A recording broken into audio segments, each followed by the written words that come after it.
नमस्कार, welcome to सरल astro. आज बात करते हैं काल पुरुष के वो ऐसे 3 लगन जिस लगन में जन्मे जातक समाज में, देश में एक अलग ही प्रभाव डालते हैं। तो आइए समझते हैं कि वो कौन से हैं ये 3 लगन काल पुरुष के जिस लगन में जन्मे जातक की ऑरा ही एक अलग ऑरा होती है। और क्यों है ये विशेष 3 लगन? मैं इन 3 लगनों पे क्यों ज्यादा फोकस करता हूं कि समाज में अगर ये 3 लगन हैं तो ये समाज में कहीं ना कहीं अपना पराक्रम, अपना पौरुष और अपनी बौद्धिक क्षमता को जरूर दिखा रहे होंगे। तो आइए वो 3 विशेष लगनों के बारे में विस्तृत चर्चा मैं आपके साथ साझा करता हूं।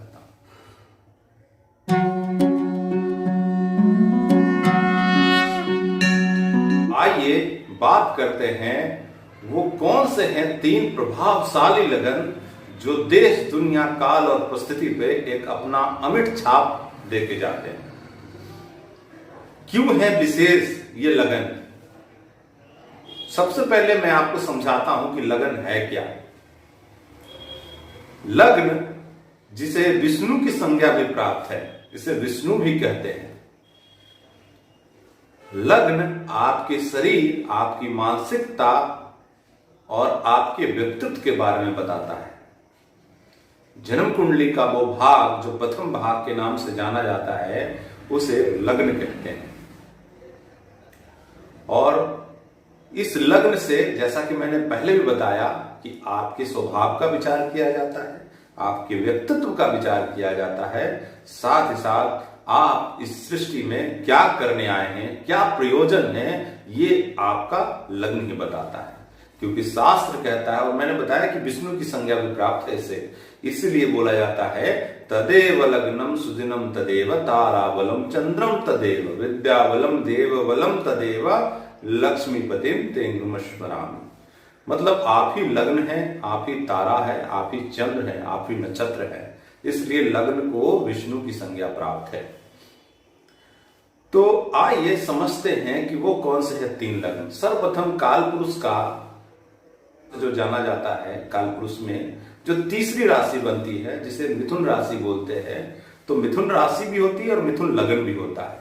तो सर्वप्रथम बात करते हैं जेमिनी एसेंडेंट यानी मिथुन लगन के बारे में। ये लग्न कुछ विशेष लग्न है। इस लग्न के जातक के अंदर एक अलग ही बौद्धिक क्षमता होती है, एक ग्रास्पिंग पावर होती है। मतलब कम पढ़ाई करके भी ज्यादा अर्जन करने की क्षमताएं होती है। निश्चित तौर पे कुछ ड्रॉबैक भी है इस लगन का, हम ये नहीं कहते। सबसे पहले तो मैं आपको ये बता दूं, ये लग्न इसलिए विशेष है क्योंकि ये वायु तत्व का एकमात्र लगन है जो द्विस्वाभाविक है। वायु तत्व राशियां जो है वो बौद्धिक क्षमता को प्रदर्शित करती है, और ये ड्यूल साइन होने के कारण इनमें इंटेलेक्चुअलिटी बहुत ज्यादा होती है और इनके अंदर बौद्धिक क्षमता बहुत ही असीम होती है। किसी को समझा देना, किसी को लाइजनिंग कर देना और अपने पराक्रम, अपने पौरुष का इस्तेमाल करके जीवन में उत्तरोत्तर कैसे वृद्धि करना, ये मिथुन लगन के जातक से बेहतर कोई नहीं जानता। ठीक है, इसलिए यह बेहतर कहलाती है कि मिथुन लगन के अंदर तीसरे भाव में सूर्य की मूल त्रिकोण राशि आती है। तीसरा भाव जो है ईश्वर ने इंसान के ऊपर दे रखा है कि आप किसके साथ उठेंगे, किसके साथ बैठेंगे, क्या पराक्रम करेंगे और उससे क्या आपकी भाग्य की प्राप्ति होगी इस जन्म में। इसलिए तीसरा भाव में सूर्य की राशि होने के कारण ये सूर्य की तरह काम करने वाले होते हैं और राजा की तरह काम करने वाले होते हैं, और किसी भीतर परिस्थिति में हो ये हंसमुख स्वभाव रखते हैं।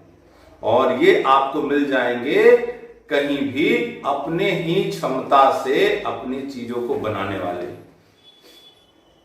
ये पिता के धन पे उछलने वाले लग्न नहीं है।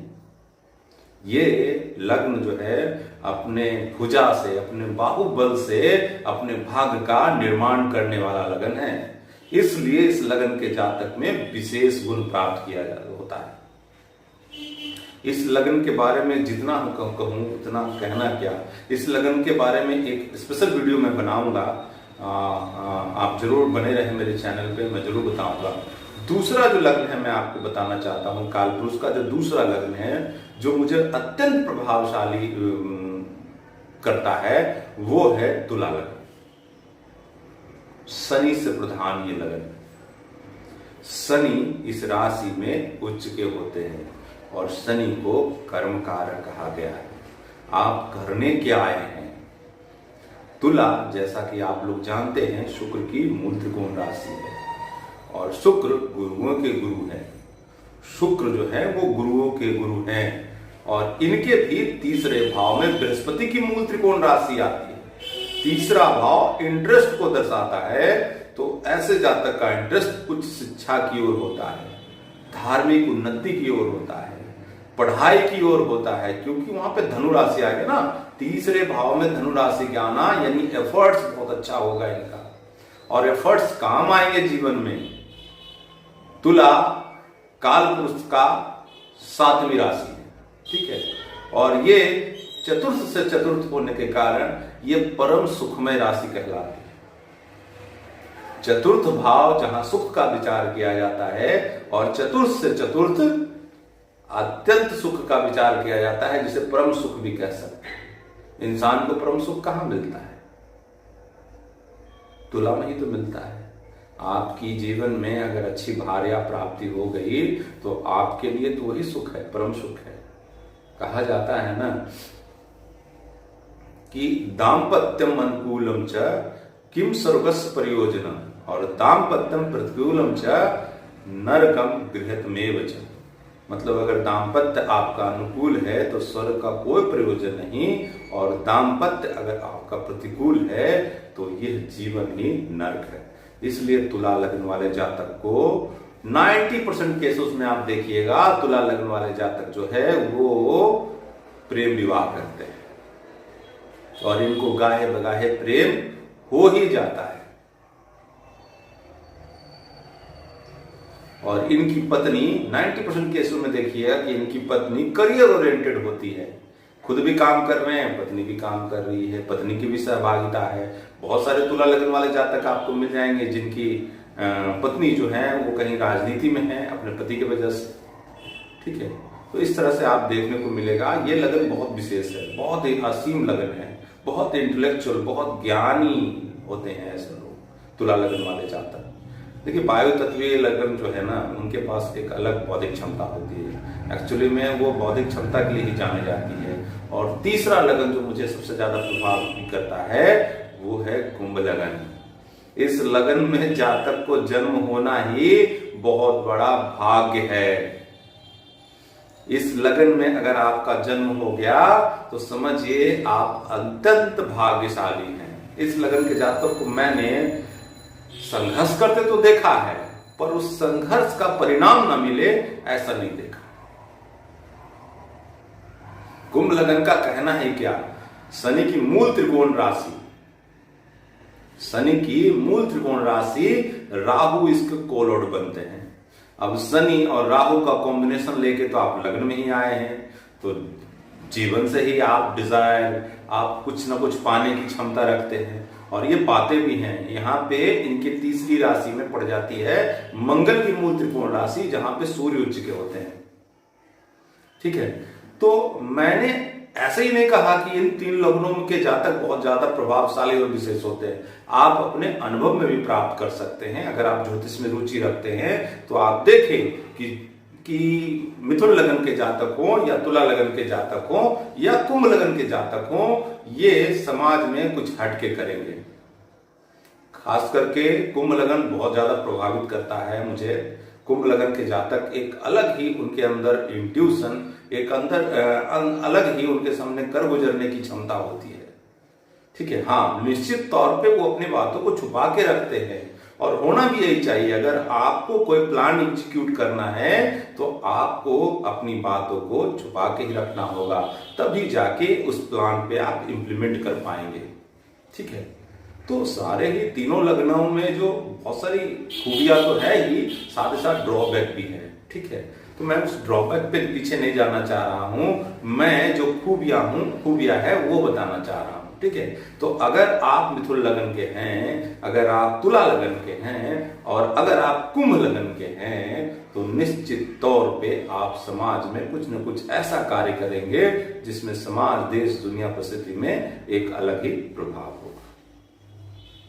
ठीक है, तो मेरे कहने का मतलब ये था कि और भी लगन ऐसे नहीं है कि समाज में प्रभाव नहीं डालते, लेकिन इनकी एक अलग ऑरा होती है। जैसे जेमिनी एसेंडेंट की बात की जाए तो ये एक ऐसा एसेंडेंट है कि जिनसे परिचय भी ना हो उससे बात कर ले। वही तुला लगन की बात की जाए तो एक ऐसा बैलेंस है इनके यहाँ ऐसा बैलेंस है कि ये किसी के साथ फिट हो जाए। वही कुंभ लगन की बात की जाए तो अपने प्लान को कैसे एग्जीक्यूट किया जाता है ये कुंभ लगन से पूछे।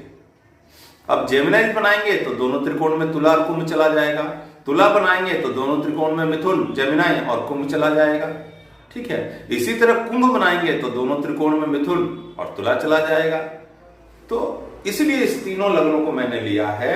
और अगर आपको भी लगता है कि ऐसा कोई चार्ट है जिसमें जेमिनी एसेंडेंट है, लिब्रा एसेंडेंट है या एक्वेरियस एसेंडेंट है और वो संघर्ष कर रहे हैं तो मुझे जरूर शेयर करें। ठीक है, तो अब हम विदा लेते हैं। ऐसे ही ज्ञानवर्धक कार्यक्रम मैं आपके साथ साझा करता रहूंगा और अगर चैनल को आपने सब्सक्राइब ना किया हो तो जरूर करें। धन्यवाद।